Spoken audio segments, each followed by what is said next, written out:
Mirëmëngjesi shikues të nderuar, jeni me edicionin e lajmeve të orës 8. Dy seansa të jashtëzakonshme pritet që të mbahen sot në Kuvendin e Kosovës. E para është thirrur nga ora 11, në të cilën parashihet formimi i komisioneve parlamentare, miratimi i buxhetit për vitin 2026, marrëveshjet ndërkombëtare si dhe për buxhetin e transmetuesit publik.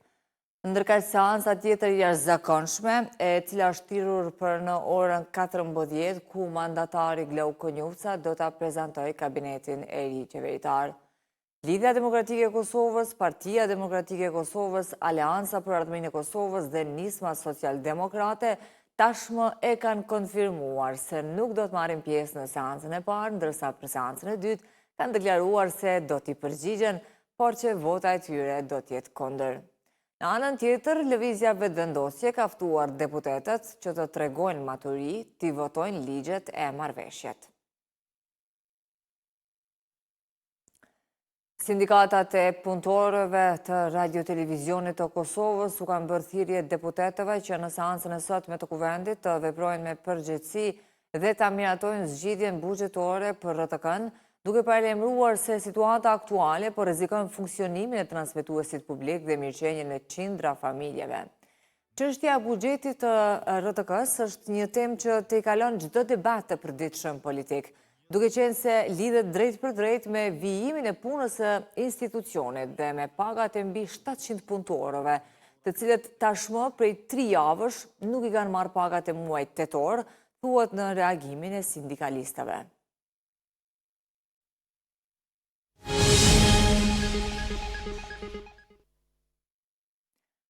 Kosovës i duhet sa më shpejt të ketë një qeveri të aftë për veprim, si nga brenda ashtu edhe nga jashtë. Kështu ka thënë kryediplomati gjerman Johan Waderfull gjatë takimit që pati me presidenten Vjosa Osmani, e cila i ka kërkuar ndihmën e vendit për antarësim në Bashkimin Evropian. Waderfull ka takuar dhe kryeministrin në detyrë Albin Kurti, me të cilin ka diskutuar për kushtimin e Kosovës drejt Bashkimit Evropian dhe NATO-s.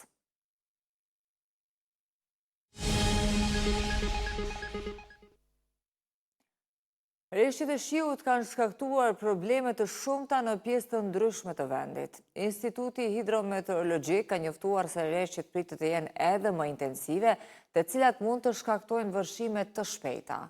Drejtoria Komunale për Siguri dhe Emergjenca në Prishtinë tashmë ka aktivizuar shtabin emergjencë me qëllim të menaxhimit të gjendjes dhe garantimin e sigurisë publike.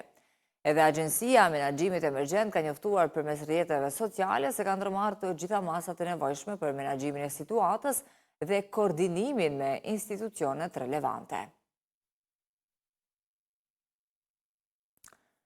Fush Kosova, Drenasi, Obiliqi dhe një pjesë e lagjes Kalabria në Prishtinë kanë mbetur pa ujë të pishëm, pasi impjanti i trajtimit të ujit në Shkabaj është jashtë funksionit. Kështu ka për të ditur kompania rajonale e ujësjellësit Prishtina. Në njoftim thuhet se për shkak të nivelit shumë të lartë të turbullirës në kanalin e Ibër-Lepensit, si shkak i rreshjeve të dendura, e ka bërë të pamundur procesin e trajtimit të ujit. Përveç këtyre zonave janë paralajmëruar reduktime edhe në disa zona të kryeqytetit.